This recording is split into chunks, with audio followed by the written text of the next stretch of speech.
involuntarios requiere de indemnidad de funciones motoras, sensitivas, del lenguaje y ausencia de condición. Yo le puedo decir a un paciente, si tiene praxis, señor, levante su mano, levanta su mano, ¿no es cierto? Mueva los dedos, levante sus dedos, sople, el paciente sopla, levante su brazo, puede hacer peinarse. Yo no puedo hacer mucho eso por razones obvias. A ver, tiene que cepillarse sus dientes, o sea, usted le da órdenes y el paciente ejecuta, ¿no es cierto? ¿Y usted qué está evaluando? Las praxis. Estas pruebas se alteran a las lesiones frontales y las formas especiales de apraxia. Hay apraxia de construcción, el paciente, claro. Cuando ustedes hagan su clase de demencia, van a evaluar muy bien todo lo que es el estado cognoscitivo y van a evaluar la memoria, porque en la demencia tipo Alzheimer hay trastorno de la memoria, después de las capacidades cognitivas y después de las praxis. Cuando usted no puede dibujar por imitación unas figuras geométricas, algo está pasando en su cerebro, especialmente en su corteza frontal. Hay que hacer una evaluación de esto. Funciones cognitivas superiores, ¿no? Uno va a indicar al paciente que haga una serie de tareas sencillas para evaluar su percepción, memoria y lenguaje. Doble resaltador, jóvenes. ¿Qué evalúa el Glasgow? ¿Cómo evalúa la función cognitiva? A través del Mini Mental Test de a través del Mini Mental Test. Mini Mental Test o prueba de Forsyth. Hay N cantidad de pruebas, pero las más prácticas, las que debemos aprender inicialmente, son la de Mini Mental Test de Forsyth, en la cual igual, de manera muy sencilla, señor, ¿qué día estamos? ¿Qué mes estamos? ¿Cuál es la hora aproximada? ¿Cuál es la estación? Verano, invierno, ¿cierto? ¿En qué país estamos? ¿En qué ciudad? ¿En qué estado? ¿Cuál es su barrio? ¿En qué edificio? Usted le puede pedir al paciente que repita 3 palabras y después de unos minutos, de unos 5 minutos, le dice cuáles son las palabras y según se recuerda puede tener un puntaje. Puede pedir que reste de 7 en 7, ¿no? Y ahí usted va viendo los aciertos y desaciertos, le asignas un punto por cada acierto y después lo que les he dicho, que repita las palabras, ¿no? Y esto ya está sistematizado y generalmente en personas con instrucción un Forsyth por encima de 27 es un buen performance. Si el Forsyth es menos de 27 hay deterioro cognitivo. Bien, personas sin nivel de educación, un Forsyth menos de 21 habla de un deterioro cognitivo. Pregunta: ¿yo voy a evaluar la cognición con el Glasgow o con el Forsyth? En la prueba del Mini Mental Test de Forsyth, ¿no es cierto?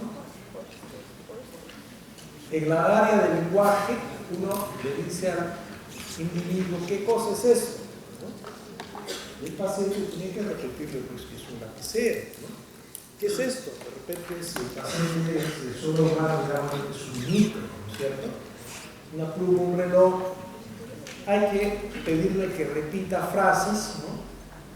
Perdón. Que repita frases, ¿no? Acá podemos variar, ¿no es cierto?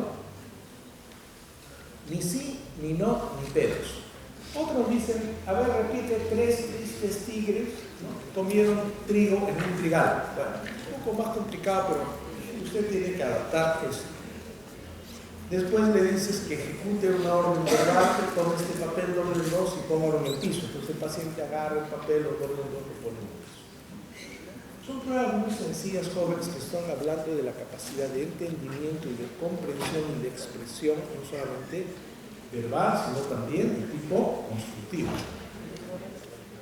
Pedirle que lea y ejecuta. Le muestras un letrero, cierre los ojos, el paciente no mantiene la lengua, ¿no? De repente le muestras el letrero y dice, ¿qué pasa, doctor? Señor, ejecute la orden. Ah, él tiene que cerrar los ojos. ¿Qué está significando? Que está viendo bien, que está entendiendo y está expresando, ¿no es cierto? También que el paciente escriba una oración con sujeto y predicado y que copie este dibujo. Entonces, Chicos, consíganse un force, practíquenlo y saquen sus puntajes. Trate de practicarlo primero uno mismo. Es muy sencillo, no tiene por qué ser complejo. Hemos evaluado la conciencia y hemos evaluado la parte de la cognición. Vamos a evaluar los pares craneales, ¿no? Hay una clase de jóvenes, pero de manera muy sencilla. ¿Cómo evaluamos el primer par craneal, el olfatorio? Uno le pone, ¿no?, digamos, un perfume, ¿no es cierto?, olores, ¿no es cierto?, que el paciente puede diferenciar. La anosmia es un trastorno que puede ser un trastorno neurológico. Es normal tener que oler olores agradables y desagradables. Entonces, el paciente puede oler un poquitín de amoníaco o un perfume y él tiene que diferenciar. A nivel del nervio óptico es fácil el análisis. Usted ve cuántos dedos ven jóvenes acá.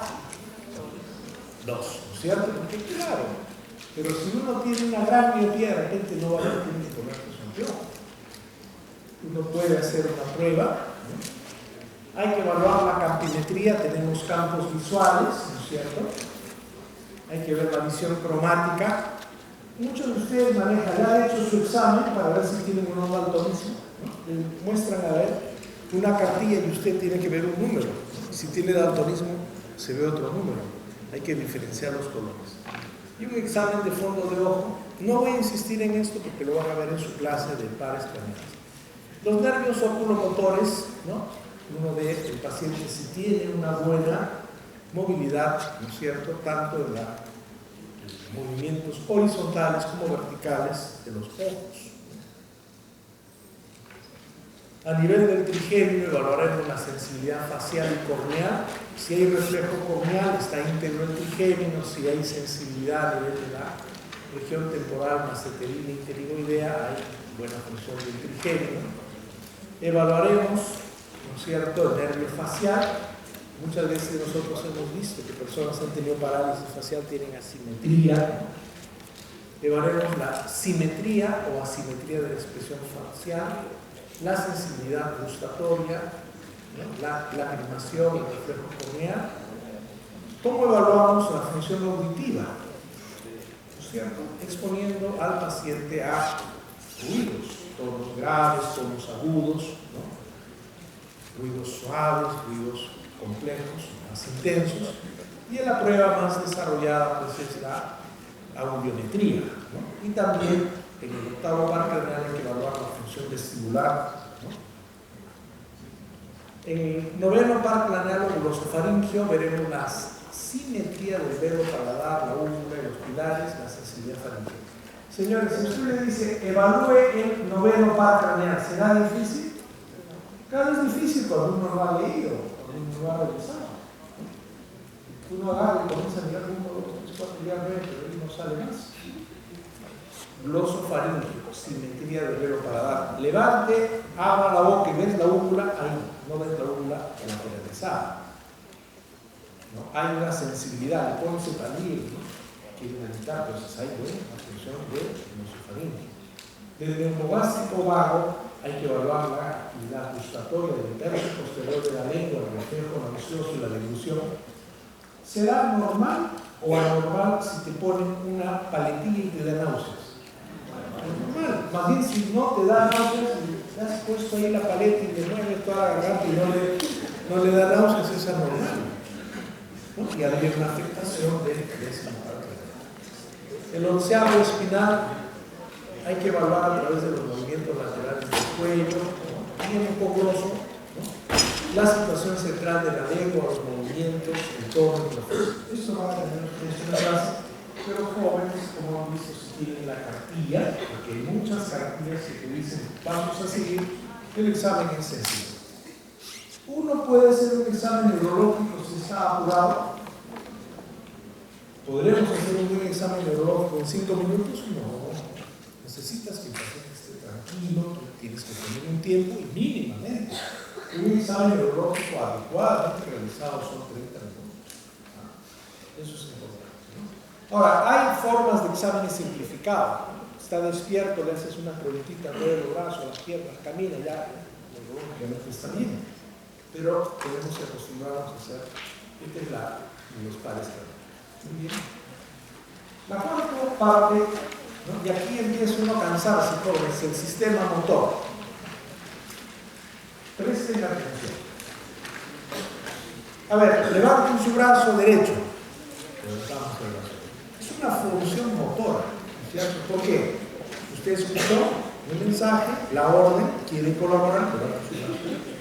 Muevan su pierna izquierda, muevan su pierna.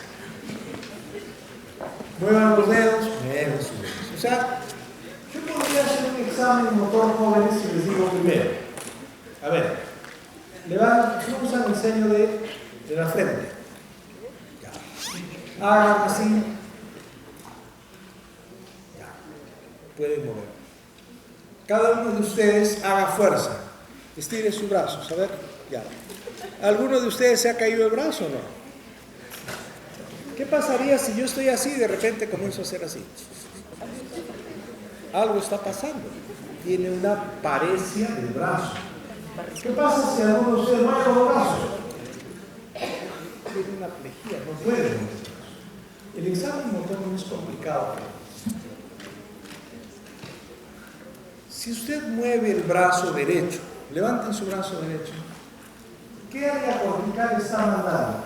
¿La neurona de dónde sale? ¿De qué brazo? ¿Brazo derecho o brazo izquierdo? Tiene hemisferio derecho o hemisferio izquierdo.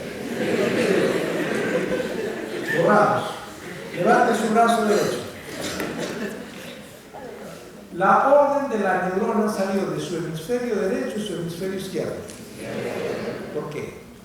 Porque en la vía piramidal, ¿no es cierto? Aquí hay una neurona baja y a nivel de la protuberancia, ¿qué pasa? Se degusta. ¿Cuál es la explicación más importante, más clara? Cuando el paciente tiene una hemiplegia izquierda, usted evalúa al paciente y tiene una hemiplegia izquierda. Usted lo evalúa. Tiene fuerza en el lado derecho, pero en el lado izquierdo no tiene fuerza. La pierna tampoco. ¿Dónde está la lesión? ¿En el lado derecho o en el lado izquierdo? Como en el lado izquierdo. Lado contralateral. Esto, jóvenes, tenganlo muy presente, porque si no tenemos este conocimiento de la decusación de la neurona, ¿no es cierto? Vamos a tener problemas de interpretación. La primera neurona sale de la corteza, ¿no es cierto?, a nivel del tronco cerebral se decusa y a través de la vía córtico-espinal lateral, que es el 90% de la espinalidad, llega hacia la médula, ¿no es cierto? Y aquí entra a tallar ya la segunda neurona. Hay una vía directa que es la vía córtico-espinal medial, pero es el 10%. Pero el concepto que debe quedar es que en la vía motora hay una decusación a nivel de la protuberancia. Si la lesión es debajo de la protuberancia, es en la médula, la lesión será homolateral o contralateral. Nuevamente la pregunta. Si la lesión es supratentorial, la lesión será homolateral o contralateral. Contralateral. Si es debajo de la protuberancia, si es a nivel de columna vertebral, la lesión será homolateral o contralateral. Homolateral. Pero, jóvenes, es importante, si ustedes han captado ya esto de la decusación de la vía piramidal, la cosa va a ser bastante sencilla. El examen motor, la actividad motora depende de la corteza motora y premotora y de sus vías, el tronco cerebral y la médula cerebral. ¿Cuáles son los haces principales? El haz córtico-espinal o la vía piramidal. Hace sinapsis con la segunda neurona en el asta anterior, ¿no es cierto? Las motoneuronas o primera neurona, motoneuronas o primera neurona del asta anterior, van a dar origen a fibras motoras que emergen de cada segmento medular, formando las raíces motoras anteriores. Cuando hablo de motoneurona del asta anterior, ¿estoy hablando de la primera neurona o de la segunda neurona? De la segunda neurona. Ya estamos a nivel del asta anterior. Van a formar los plexos nerviosos, los troncos y finalmente los nervios periféricos. Es importante en el examen motor realizar comparación de la fuerza y del tono muscular de ambos semicuerpos para detectar asimetrías. Aquí está la primera neurona, se decusa y la vía córtico-espinal va hacia la médula. Luego en la asta anterior sale la segunda neurona, ¿no es cierto? Además de la fuerza muscular, tengo que ver el tono muscular. Hay que evaluar la resistencia de los músculos al movimiento pasivo. Codo, muñeca, rodilla, y vamos a examinar realizando suaves movimientos de flexión y extensión de las articulaciones. Nosotros tenemos un tono normal. ¿Ustedes han levantado a una persona que está dormida, un pequeño que está dormido?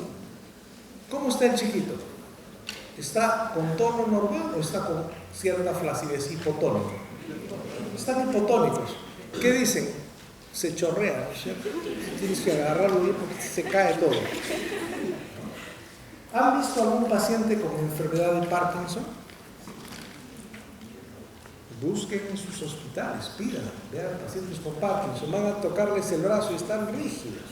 Entonces, tenemos que evaluar. Si usted hace su mano, verá así. ¿Cómo está la mano? Todo normal, ¿no es cierto? Porque ustedes están despiertos, su sistema neurológico, su sistema piramidal está adecuado. Pero si están dormidos, levanta la mano. Entonces, puede haber, tengo que buscar si el tono está normal, el tono tiene hipotonía o hay hipertonía.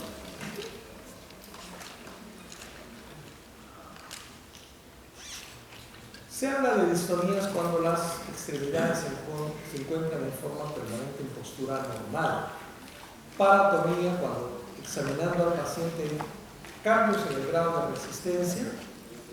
Entonces uno tiene que evaluar hipotonía, hipertonía, paratonía o distonía. En la hipotonía, ¿qué es hipotonía? Disminución del tono. Hay disminución de la resistencia a los movimientos pasivos, ¿no es cierto? Y en la hipertonía puede haber una hipertonía en la baja o espástica, cuando hay un movimiento de la resistencia al movimiento, lesiones de la vía piramidal, o cuando hay una hipertonía, se llama en tubo de plomo, cafetonatomías o rigidez plástica, se pueden ver en lesiones extrapiramidales. Cuando hay variaciones del tono, hay que ver que haya alguna lesión de la vía piramidal o extrapiramidal. La fuerza, uno hace un muñequito y evalúa. No hay fuerza, no hay indicio de movimiento, cero. Esboza movimiento, mueve la extremidad lateralmente, vence la gravedad, levanta la extremidad y vence la resistencia modular y fuerza normal. Vamos a evaluar un paciente que tiene un accidente cerebrovascular. Levanta el brazo, el otro no levanta. ¿Qué número es? Fuerza muscular, cero, no hay movimiento. Señor, levante el brazo, otro paciente, levante el brazo. Vence un poquito la gravedad. ¿Qué fuerza? De repente mueve la extremidad, pero no vence la gravedad. Entonces uno va a tener, jóvenes, que evaluar segmento a segmento, manos, brazos, ¿cierto? Pies, piernas, para ver ceros, no hay indicio de movimiento, 1 esboza movimiento, 2 mueve la extremidad lateralmente, 3 levanta la extremidad y vence la resistencia y fuerza normal. A ver, levanten el brazo, jóvenes. Ya, han vencido la gravedad, mínimo tendría que ponerles ¿cuánto? 3. Y si alguien hace un esfuerzo y usted logra, digamos, traer hacia sí su brazo, le pondremos 4 o 5, ¿no es cierto? Entonces, eso es bien sencillo. ¿Cuánto tiene de fuerza? Tiene bastante, poquita, ¿no? Hay que referirse a esta escala. Porque en medicina El señor no tiene poquita fuerza, no. 0 al 5. Usted tiene que examinar y ver con su profesor. ¿Es complicado? No es complicado, pero necesitas una sistemática. Ya llegando a este análisis, ya dice mejor no soy neurólogo, ¿no es cierto? El examen neurológico está destinado a determinar si existe compromiso de la fuerza. ¿No? Hay que evaluar si hay debilidad, si hay asimetría y la posible localización de la afección. La fuerza muscular se puede comprometer por lesiones desde corteza, cápsula interna, tronco cerebral, nervio espinal, asta anterior, raíz anterior, plexo, tronco nervioso, nervio periférico, unión neuromuscular o músculo. Esto no lo voy a enfatizar porque es la segunda clase. Jóvenes, si yo no puedo mover mi brazo, ¿alguien podría decir que tiene una lesión? ¿Dónde? ¿En qué parte de la corteza? ¿En qué parte? ¿Derecha o izquierda? No puedo mover mi brazo derecho. Izquierda. Y alguien podría decir, no, él tiene una lesión a nivel de la médula cervical homolateral. Podría ser. Alguien podría decir, no, pero él no tiene la lesión ni en la primera ni en la segunda neurona, es en la placa mioneural, tiene una miopatía. También podría ser. Entonces vamos a ver más adelante que la disminución de la fuerza motora puede ser por daño de la primera neurona. ¿De dónde va la primera neurona? Desde la corteza hasta la médula, decusándose en un 90% de la vía corticoespinal hacia el lado contralateral. Y la segunda neurona del asta anterior hacia la placa mioneural. La exploración de la fuerza levanta los brazos, el examinador le hace cierta fuerza en el sentido contrario, vamos a ver si hay una fuerza adecuada o no. Que el paciente levante sus brazos, usted, el examinador, se pone en la parte posterior y le hace resistencia para ver si hay fuerza muscular. Igual acá, haga fuerza y usted jala y trata de hacer una resistencia y se va a dar cuenta de su fuerza muscular, ¿no es cierto? Jóvenes, es importante, la semiología también ha tenido una época clásica, sobre todo los semiólogos franceses. Ellos decían, paciente, a ver, vamos a examinar la fuerza. ¿Esto es normal? Está revelando una disminución de la fuerza. ¿Cómo se llamaba esta maniobra? Barré. Entonces mañana usted impresiona a su profesor, tráigame un paciente neurológico, hágale la maniobra de Barré. Barré positivo. ¿Qué le dice un Barré positivo? El paciente tiene una disminución de la fuerza muscular, nada más que eso. Y cuando hay disminución de la fuerza muscular, ¿qué vía es la que está afectada? ¿La vía piramidal o la vía extrapiramidal? ¿Qué vía está afectada en la parte motora? La vía piramidal. Cuando hablamos de extrapiramidal estamos hablando de Parkinson, de otros movimientos. Cuando hablamos de capacidad motora, de fuerza, ¿de qué vía estamos hablando? Vía piramidal. ¿De acuerdo? Entonces la maniobra de Barré te habla de una disminución de la fuerza y tú inmediatamente, cuando hay disminución de la fuerza, estamos hablando de vía piramidal. Jóvenes, para que se distraigan, cuando yo evalúo el equilibrio y la dismetría, hago mi prueba y el paciente no hace índice nariz adecuado, ¿no? ¿Qué estoy evaluando? CDB, función cerebrosa. Cuando el paciente tiene temblor y rigidez, ¿de qué estoy hablando? ¿De qué vía? Extrapiramidal, ganglios basales. Pero cuando hablamos de compromiso motor, fuerza muscular, ¿de qué estoy hablando? De la vía piramidal, que es una vía que tiene una característica, ¿es directa o se decusa? Yo creo que ustedes ya pueden ser neurólogos.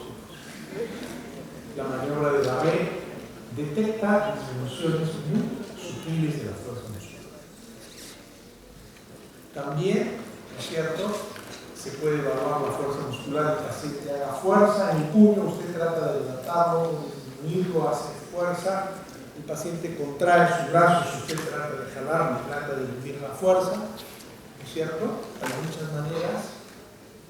También el paciente que levante la rodilla, usted hace una contrarresistencia y va a evaluar su fuerza, ¿no? Y también el paciente puede estar en decúbito, el paciente está echadito. Señor, le levanta las dos piernas.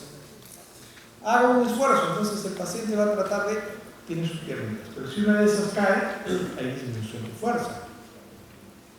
La disminución de fuerza, ¿cómo se llama esta maniobra? Barrera. Y cuando las dos piernas sean imaginativas, estas piernitas, una cae, Mingasini, ¿ya?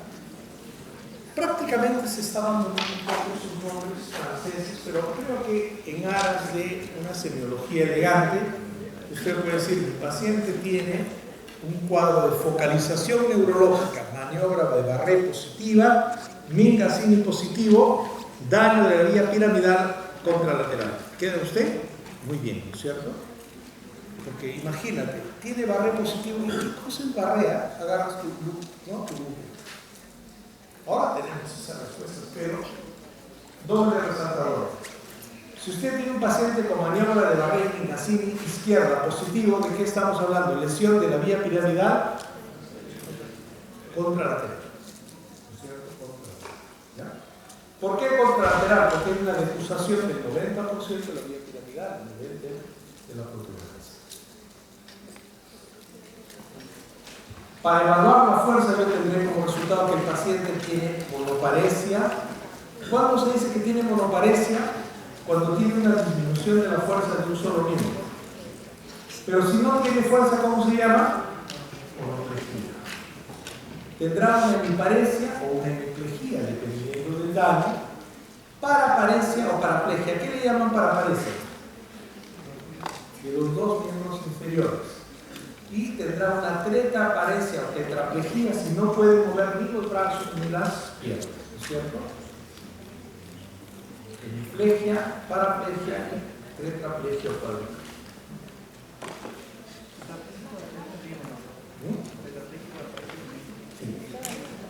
Hemiplegia, y esto lo he querido resaltar, jóvenes, porque yo tengo que dejarles un sello. Toda su vida van ustedes a revisar clínica, van a hacer clínica neurológica, todo. Pero es importante quedarse con esta cosa. Si yo tengo una hemiplegia derecha, mi lesión está en el hemisferio izquierdo, ¿no es cierto? Eso debe quedar muy claro, pónganlo con resaltador. Hemos evaluado la fuerza muscular, ya estamos sin fuerzas. Hemos detectado una monoparesia, una hemiparesia, una monoplejía, una hemiplegia y nos vamos a los reflejos luminosos. Jóvenes, hay que tener un martillito, ¿no es cierto? Un martillito de reflejos. Los reflejos son reflejos monosinápticos que se integran a nivel de la médula espinal. Uno busca que los reflejos tendinios nos den información del nervio y la raíz del nervio. Generalmente evaluamos el reflejo bicipital, el tricipital, el estilo radial, el rotuliano y el axial. Entonces mañana con sus reflejos traten de sacar reflejos de sus pacientes, aprendan, ¿no es cierto? Reflejo bicipital, tricipital, el estilo radial, el rotuliano y el axial. Si el paciente no tiene reflejos, tiene arreflexia. Hiporreflexia le pones una cruz, normoreflexia 2 cruces, hiperreflexia 3 cruces, cuando hay clonus, cuando hay una liberación de la vía piramidal, en pacientes con ACV se le da el clonus, entonces tiene uno que tener mucha delicadeza al momento de percutir. Entonces evalúas los reflejos bicipital, tricipital, rotuliano, axial. Aquí tiene ese reflejo, el bicipital, el reflejo de Hoffman. Vamos a ver más adelante, jóvenes, ¿no? Uno tiene que evaluar, ¿el reflejo es normal?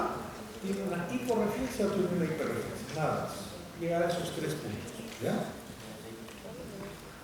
Aquí vemos la evaluación del reflejo patelar ¿Cuántos días tienen de clínica neurológica? ¿Cuántas prácticas han hecho? Uno, dos, ¿no? ¿Han evaluado a un pacientito todavía? Sí, ¿no? ¿Han hecho cómo están los reflejos?